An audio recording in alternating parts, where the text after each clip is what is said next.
Hello everyone, welcome back to my channel Drishti में। तो आज मैं लुसेंट हिस्ट्री भारत का इतिहास टॉपिक शैव धर्म शुरू करने जा रही हूँ।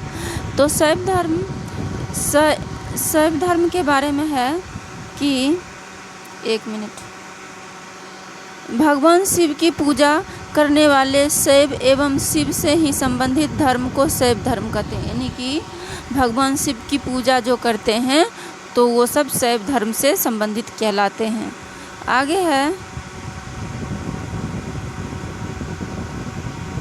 है कि शिवलिंग उपासना का प्रारंभिक पुरातात्विक साक्ष्य हड़प्पा संस्कृति के अवशेषों से मिलता है।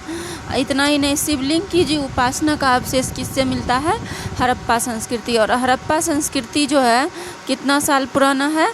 हड़प्पा संस्कृति अभी से 2500 साल पहले पुराना माना जाता है। और ऋग्वेद में शिव के लिए रुद्र नामक देवता का 2500 ईसा पूर्व, अभी से 2500 साल पहले नहीं, अभी से तो हो जाएगा 5000, लगभग 4-5 हज़ार, यानी कि 2500 ईसा पूर्व, ईसा के जन्म से 2500 पहले हड़प्पा संस्कृति को माना जाता है। ऋग्वेद में शिव के लिए रुद्र नामक देवता का उल्लेख है, यानी कि ऋग्वेद में जो है शिव को क्या कहा गया है? रुद्र कहा गया है। आगे है कि अथर्ववेद में शिव को भव, सर्व, पशुपति एवं भूपति कहा गया है। अथर्ववेद में देखिए, अथर्ववेद में शिव को भव, सर्व, पशुपति एवं भूपति कहा गया है। लिंग पूजा का पहला स्पष्ट वर्णन मत्स्य पुराण में मिलता है। लिंग पूजा का पहला स्पष्ट वर्णन किस में मिलता है? मत्स्य पुराण में मिलता है। महाभारत के अनुशासन पर्व से भी लिंग पूजा का वर्णन मिलता है। और महाभारत के अनुशासन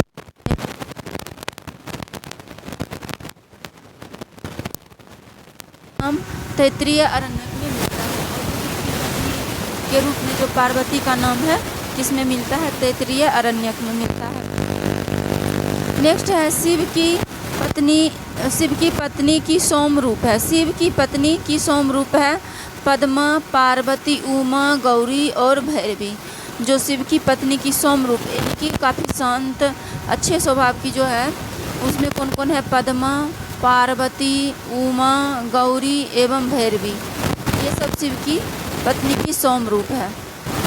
और आगे है वामन पुराण। वामन पुराण में शैव संप्रदाय की संख्या 4 बताई गई है। वामन पुराण में शैव संप्रदाय की संख्या कितनी बताई गई? 4। पहला है पाशुपत, दूसरा है कापालिक, तीसरा है कालामुख, चौथा है लिंगायत। ये सब बताई गई है किसमें? वामन पुराण में। आगे है कि पाशुपत संप्रदाय शैवों का सर्वाधिक प्राचीन संप्रदाय है। इसमें चारों में पाशुपत, कापालिक, कालमुख, लिंगायत, ये सब में जो सबसे प्राचीन है वो है पाशुपत। सबसे प्राचीन कौन है? सबसे प्राचीन पाशुपत है। आगे है इसके संस्थापक, मतलब पाशुपत के संस्थापक लकुलिस थे। पाशुपत के संस्थापक कौन थे? लकुलिस, जिन्हें भगवान शिव के 18 अवतारों में से एक माना जाता है। और पाशुपत को भगवान शिव के जो 18 अवतार हैं उसमें से एक माना जाता है। पाशुपत संप्रदाय के अनुयायियों को पंचार्थिक कहा गया है। इस मत का प्रमुख सिद्धांत ग्रंथ पाशुपत सूत्र है। इस जो है पाशुपत संप्रदाय के अनुयायियों को पंचार्थिक कहा गया है। और इस मत का प्रमुख सैद्धांतिक ग्रंथ क्या है? पाशुपत सूत्र है। नेक्स्ट है कि श्रीकर पंडित एक विख्यात पाशुपत आचार्य थे। श्रीकर पंडित जो थे एक विख्यात पाशुपत आचार्य थे। श्रीकर पंडित भी पाशुपत आचार्य ही थे। नेक्स्ट है कि कापालिक संप्रदाय के इष्ट देव केंद्र श्रीशैल नामक स्थान था। यानी कि जो कापालिक संप्रदाय है, पहला कौन था? पाशुपत, और दूसरा कापालिक। कापालिक संप्रदाय के इष्ट देव केंद्र श्रीशैल नामक स्थान था। यानी कि कापालिक संप्रदाय के इष्टदेव भैरव थे। कापालिक संप्रदाय के इष्टदेव कौन थे? भैरव। इन संप्रदाय का प्रमुख केंद्र श्रीशैल नामक स्थान था। एक बार और पढ़ते हैं इसको। कापालिक संप्रदाय के इष्ट देव जो थे भैरव थे, इनके देवता भैरव थे और इस संप्रदाय का प्रमुख केंद्र कहाँ कौन सा जगह है? श्रीशैल। श्रीशैल जगह है। नेक्स्ट है कालामुख संप्रदाय के अनुयायियों को शिव पुराण में महाव्रतधर कहा गया है और जो कालामुख संप्रदाय के जो अनुयायी हैं, उनको मानने वाले हैं, उनको महाव्रतधर क्या कहा गया है? महाव्रतधर। और कालामुख संप्रदाय के लोग नर कपाल में ही भोजन जल तथा सुरापान करते हैं, यानी कि नर कपाल जो बच जाता है उसमें वो भोजन करते हैं और जल पीते हैं और सुरापान करते हैं।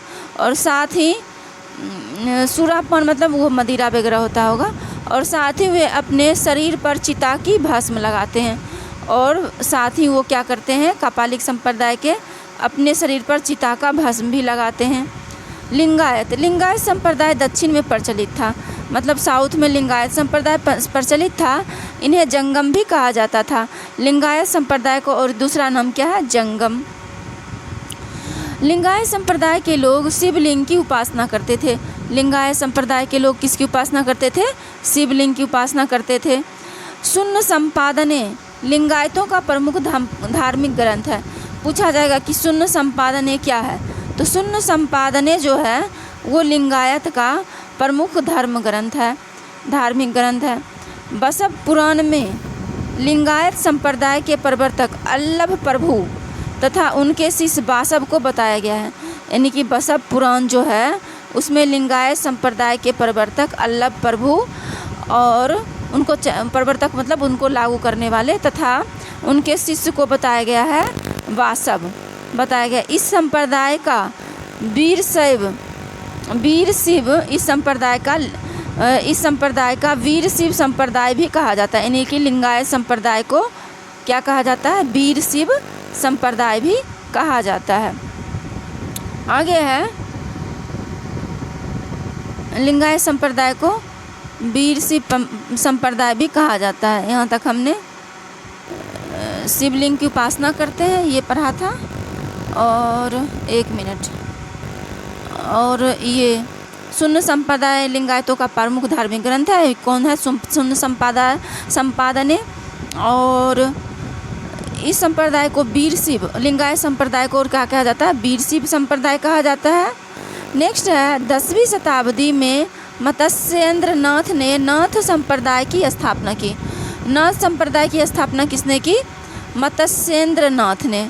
और इस संप्रदाय का व्यापक प्रचार प्रसार बाबा गोरखनाथ के समय हुआ था, यानी कि 10वीं शताब्दी में जो मत्स्येंद्र नाथ ने नाथ संप्रदाय का स्थापना की और इस संप्रदाय को प्रचार प्रसार किसने किया था? बाबा गोरखनाथ ने।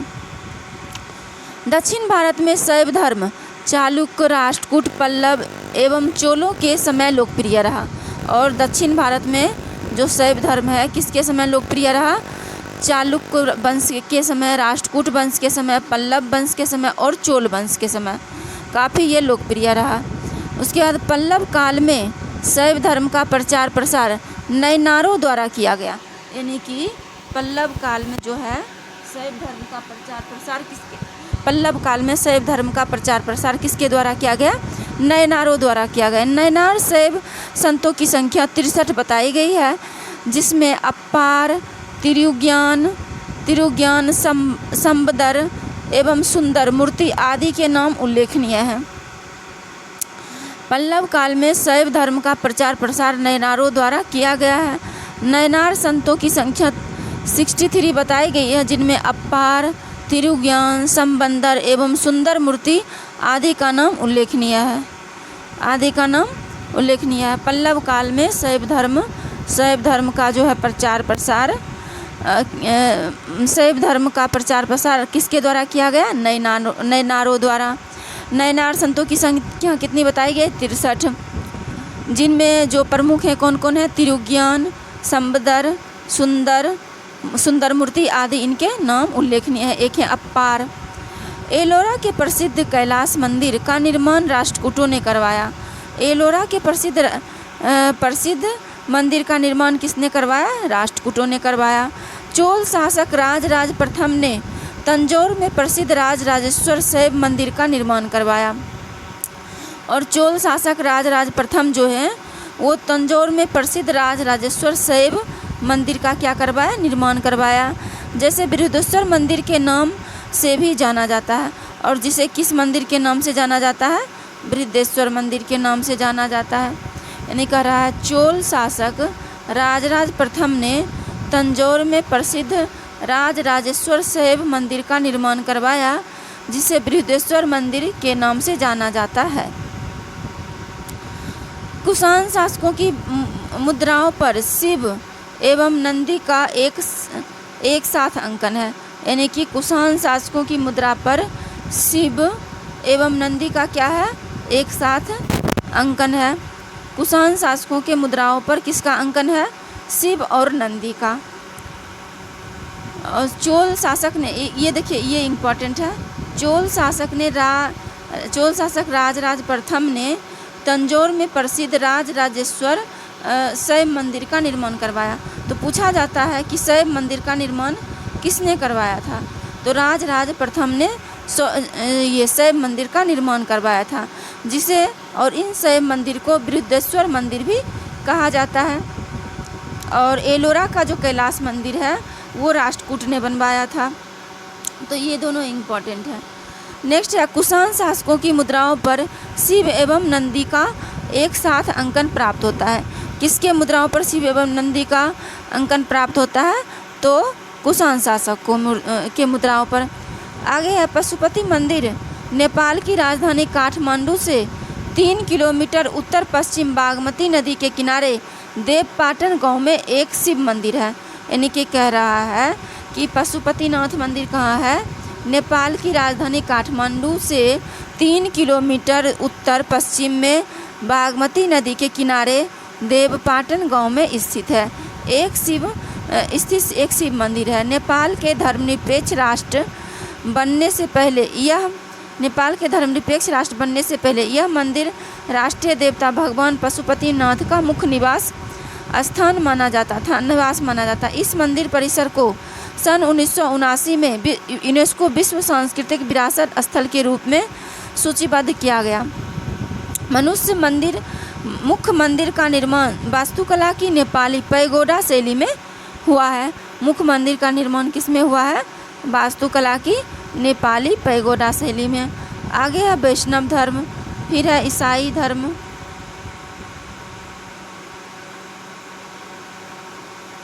और ये बौद्ध धर्म के बाद हमने क्या पढ़ा था? शैव धर्म। हमने शैव धर्म ख़त्म कर लिया है। उसके बाद है वैष्णव धर्म। तो हम छोटी सी वीडियो बनेगी वैष्णव धर्म की, तो हम इसको नेक्स्ट वीडियो में कवर करेंगे। आज के लिए इतना ही। Thank you so much.